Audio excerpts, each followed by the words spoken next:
নমস্কার বন্ধুরা, পম্পার কিচেনে আপনাদের সকলকে স্বাগত। এই গরম থেকে একটু তৃপ্তি পেতে আজ আমি আপনাদের সাথে শেয়ার করব মালাই কুলফির রেসিপি। আইসক্রিম আমরা নানা রকমভাবে বানিয়ে থাকি, তবে আজকের এই অপূর্ব স্বাদের মালাই কুলফি বা মালাই আইসক্রিমটা আমার মতো একবার বানিয়ে দেখবেন।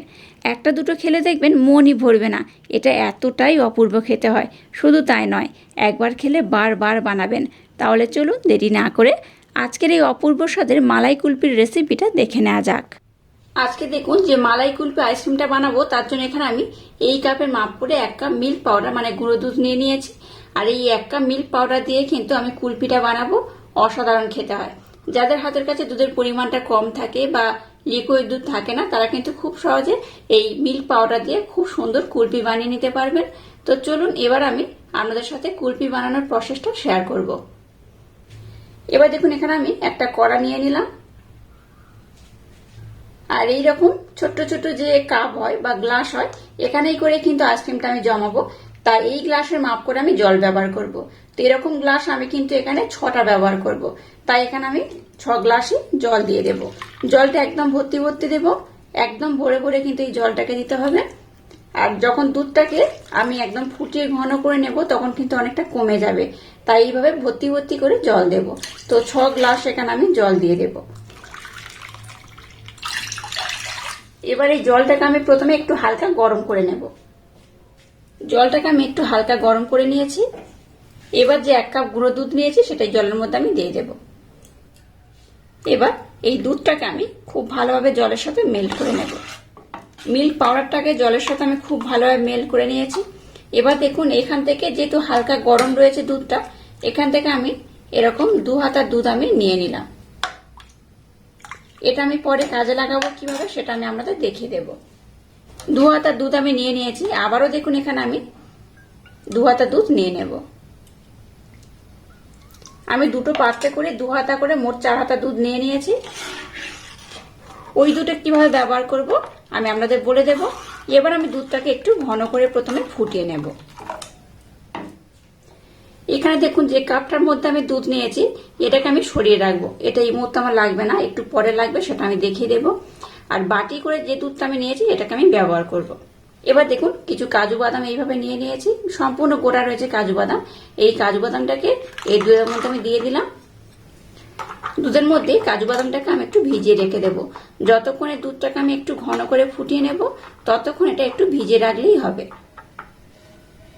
আর এটা কিভাবে ব্যবহার করব দুধটা ঠান্ডা হলেই আমি আপনাদের দেখিয়ে দেব। দুধটাকে দেখুন আমি কিন্তু আগের থেকে বেশ ঘন করে ফুটিয়ে নিয়েছি।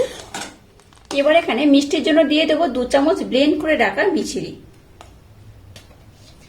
আমি খুব বেশি মিষ্টি ব্যবহার করব না, তার জন্য 2 চামচ দিয়ে দিলাম। আপনারা যারা মিষ্টি খেতে বেশি পছন্দ করেন তারা কিন্তু এই মিষ্টির পরিমাণটা একটু বেশি দেবেন। আর এখানে আমি মিছরি ব্যবহার করলাম, আপনারা চাইলে কিন্তু এখানে চিনিও ব্যবহার করতে পারেন। মিষ্টির ব্যালেন্সটা যাতে ঠিক থাকে তার জন্য দেখুন সামান্য একটু লবণ অ্যাড করলাম। আবারও এটাকে একটু আমি ফুটতে দেবো। আরও বেশ কিছু কাজ কিন্তু বাকি রয়েছে, সেগুলো এবার কমপ্লিট করব। আচ্ছা, এবার দেখুন কাজু বাদামগুলোকে আমি 10 মিনিটের জন্য ভিজিয়ে রেখে দিয়েছিলাম। এটা কিন্তু বেশ অনেকটা ভিজে গেছে দেখে বুঝতেই পারছেন। এবার একটা মিক্সির জার নিয়ে নিয়েছি। এই মিক্সির জারের মধ্যে দিয়ে দুধ সমেত দিয়ে দিলাম। এটাকে আমি খুব ভালোভাবে ব্লেন্ড করে নেব। আর এখানে যে দুধটা নিয়েছি সেই দুধটাকে নিয়ে নিলাম। এবার এই দুধের মধ্যে দিয়ে দেবো কাস্টার্ড পাউডার, এই 1 চামচ, খুব বেশি নয়, 1 চামচ দিলেই হবে। দুধের সাথে কাস্টার্ড পাউডারটাকে একটু ভালোভাবে মেল্ট করে নেব। আমি যেহেতু মালাই কুলফি বানাচ্ছি তার জন্য কিন্তু কাস্টার্ড পাউডার একটু দিলে কি হবে, এই যে মালাই কুলফি বানাবো টেস্টটা কিন্তু দ্বিগুণ বেড়ে যাবে। আর এই কাস্টার্ড পাউডারের পরিমাণটা খুব বেশি কিন্তু ব্যবহার করার দরকার নেই, একটু অল্প করে ব্যবহার করলেই হবে। এই 1 চামচ দিলেই কিন্তু যথেষ্ট, খুব বেশি একদমই দরকার নেই। দেখুন দুধের সাথে কাজু বাদামটাকে কিন্তু আমি খুব ভালোভাবে ব্লেন্ড করে নিয়েছি। এইভাবে একটু কাজু বাদামটাকে ব্লেন্ড করে নেবেন, তাতে করে মালাই কুলফির স্বাদটা দ্বিগুণ বেড়ে যাবে। যে একবার খাবে সে কিন্তু দোকান থেকে কিনে খাবে না। তো যাক, এটাকেও দেখুন আমি খুব সুন্দর করে ব্লেন্ড করে নিয়েছি। আর কাস্টার্ড পাউডারের মিশ্রণটাকে আমি খুব সুন্দর রেডি করে নিয়েছি। দুধটাকে এখানে দেখুন খুব ভালোভাবে আমি ফুটিয়ে নিয়েছি। এবার যে কাজু বাদামের মিশ্রণটাকে আমি বানিয়েছি সেটা এখানে দিয়ে দেবো।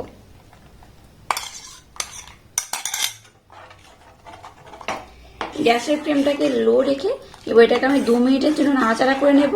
গ্যাসের ফ্লেমটাকে একদম হাই দেবেন না, তাতে করে কিন্তু এই যে মিশ্রণটা বানাচ্ছি এটা কড়ার মধ্যে লেগে যেতে পারে। তাই লো দিয়ে এটাকে আমি 2 মিনিটের জন্য ফুটিয়ে নেব। গ্যাসের ফ্লেমটাকে লো টু হালকা মিডিয়াম দিয়েছি, এবার দিয়ে এটাকে দেখুন কত সুন্দর ফুটিয়ে নিয়েছি। এটা 2 থেকে 3 মিনিট ফোটানোর পর দেখবেন অনেকটা কিন্তু ঘন হয়ে যাবে, যেহেতু এখানে আমি অনেকটাই কাজু বাদাম দিয়েছি। আচ্ছা, কাজু বাদামের পরিমাণটা কিন্তু আমরা একটু কম বেশি করে দিতে পারি। একটু বেশি দিলে কি হবে, এই যে আইসক্রিমটা বানাবো, যে মালাই কুলফি বা মালাই আইসক্রিম, এটা কিন্তু স্বাদ দ্বিগুণ বেড়ে যাবে। তাই কাজু বাদামের পরিমাণটা একটু বেশি দেবেন, তাতে করে কিন্তু বেশি ভালো হবে। এটাকে দেখুন খুব সুন্দর করে আমি ফুটিয়ে নিয়েছি, আর এটা কিন্তু বেশ ঘন হয়ে যাচ্ছে, দেখে বুঝতেই পারছেন।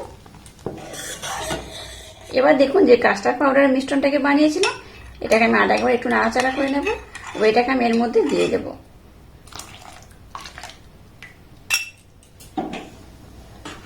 আবারও গ্যাসের ফ্লেমটাকে একদম লো টু হালকা মিডিয়াম দিয়ে এটাকে আমি খুব সুন্দর করে একটু ঘন করে ফুটিয়ে নেব।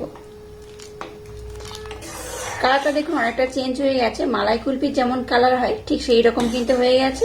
আর একটু কাস্টার্ড পাউডার দিলে কিন্তু এর স্বাদটা দ্বিগুণ বেড়ে যায়। এবার গ্যাসের ফ্লেমটাকে একদম লো রেখে আবারও আমি 2 থেকে 3 মিনিট ফুটিয়ে নেব। 2 মিনিট সময় দিয়ে এটাকে আমি আবারও ফুটিয়ে নিয়েছি, আর দেখুন ঘনত্বটা কিন্তু একদম ঘন হয়ে গেছে। এই আইসক্রিমটা বানাতে যতটা ঘন আমার দুধটার প্রয়োজন ঠিক ততটাই কিন্তু আমি ঘন করে জাল দিয়ে নিয়েছি। এবার আমি গ্যাসটাকে বন্ধ করে দেব আর মিশ্রণটাকে ঠান্ডা করে নেব। ঠান্ডা করার পর তবেই কিন্তু আইসক্রিমটা জমানো যাবে। এবার আমি মিশ্রণটাকে ঠান্ডা করে নেব। এবার দেখুন আইসক্রিমের মোল্ডগুলো নিয়ে নিয়েছি, বা যেখানে আমি যে পাত্রে করে আইসক্রিম জমাবো সেটা আমি নিয়ে নিয়েছি। আর এই মিশ্রণটাকে কিন্তু ভালোভাবে আমি ঠান্ডা করে নিয়েছি। এবার এগুলোর মধ্যে আমি ভরে ভরে দিয়ে দেব।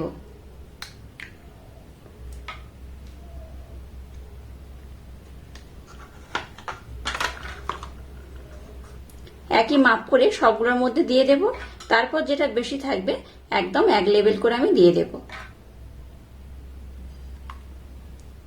দেখুন সবগুলোর মধ্যে মোটামুটি ভরে ভরে আমি দিয়ে দিয়েছি। আর আমি আপনাদের বলেছিলাম এই কাপটা মেপে ভর্তি ভর্তি জল দিয়েছি, আর ফুটিয়ে ঘন করলে অনেকটা কমে যাবে। দেখে বুঝতেই পারছেন এই 1 কাপ জল দিয়েছি, সেটা কমে কিন্তু এই পর্যন্ত হয়ে গেছে। তো যাই এটাকে আমি দেখুন খুব ভালোভাবে সবগুলোর মধ্যে মোটামুটি সমান মাপ করে আমি দিয়ে দিয়েছি। এবার নিয়েছি ফয়েল পেপার। ফয়েল পেপার দিয়ে এগুলোর মুখ আমি এইভাবে মুড়ে দেবো। ফয়েল পেপার দিয়ে এইভাবে মুখটাকে মুড়ে দেবো। আর দেখুন একটা ছুরি নিয়েছি, একদম মিডিল পোর্শনে এইভাবে একটু কাট লাগিয়ে দেবো, যাতে আইসক্রিম মোল্ডের কাঠিটা আমি ব্যবহার করতে পারি। প্রথমে সবগুলোর মধ্যে আমি ফয়েল পেপার আগে দিয়ে দেব। দেখুন সবগুলোর মধ্যে আইসক্রিম মোল্ডের কাঠিগুলো আমি দিয়ে দিয়েছি। এবার এটাকে আমি ওভারনাইটের জন্য ডিপ ফ্রিজে রেখে দেবো। ওভারনাইট পর আমি আপনাদের দেখাবো এই মালাই কুলফিগুলো কত সুন্দর হয়েছে। যে মালাই কুলফি বানিয়েছিলাম সেগুলো দেখুন আমি ওভারনাইট পর আপনাদের দেখাচ্ছি কত সুন্দরভাবে জমে গেছে। তো এই ফয়েল পেপারগুলোকে আমি প্রথমে এইভাবে খুলে নেব। তারপর এগুলোকে কি করব, একটু জলে এইভাবে এই পোষণ করে 1 সেকেন্ড বা 2 সেকেন্ডের জন্য রাখলেই দেখবেন অটোমেটিক এটা থেকে ছেড়ে উঠে আসবে। আর জোর করে যদি ওঠাতে যান তাহলে কি হবে, এটা কিন্তু ভেঙে যেতে পারে। তাই জোর করে না উঠিয়ে একটু হালকা জলের মধ্যে রাখবেন, তাতে করেই কিন্তু এগুলো খুব ভালোভাবে উঠে যাবে। তো এগুলোকে একটু এই পোর্শনে জলের মধ্যে রাখার পর আমি আপনাদের দেখাবো এটা কত সুন্দর হয়েছে। প্রথমে সবগুলো থেকে ফয়েল পেপারগুলোকে আমি উঠিয়ে নেব। দেখুন মালাই কুলফিগুলো একদম রেডি হয়ে গেছে, আর কত সুন্দর হয়েছে দেখুন। এই দেখুন অটোমেটিক এগুলো দেখুন ছেড়ে উঠে আসছে, আর পাত্রের গায়ে দেখুন কিচ্ছু লেগে নেই, একদম পরিষ্কার হয়ে উঠে গেছে। সবগুলোকে উঠিয়ে আমি আপনাদের দেখাচ্ছি এটা কত সুন্দর হয়েছে।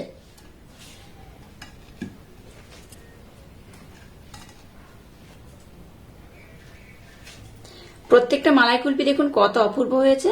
একবার হলো এইভাবে অবশ্য ট্রাই করবেন, আশা করছি আপনাদের ভীষণ ভালো লাগবে। আর এইভাবে যদি মালাই কুলফি বানিয়ে খান দেখবেন দোকান থেকে বা বাজার থেকে আর কিনে খাওয়ার দরকারই পড়বে না। আর এইভাবে একবার বানালে বারবার বানাতে ইচ্ছা হবে। এটা কত সুন্দর দেখতে হয়েছে দেখুন। আর আজকের এই অপূর্ব স্বাদে আইসক্রিমের রেসিপিটা যদি আপনাদের ভালো লাগে তাহলে চ্যানেলটাকে লাইক, শেয়ার, কমেন্ট এবং সাবস্ক্রাইব করবেন, আর পাশে থাকা বেল আইকনটা প্রেস করে দেবেন। তাহলে টাটা, আবার দেখা হচ্ছে নতুন কোনো রেসিপি নিয়ে।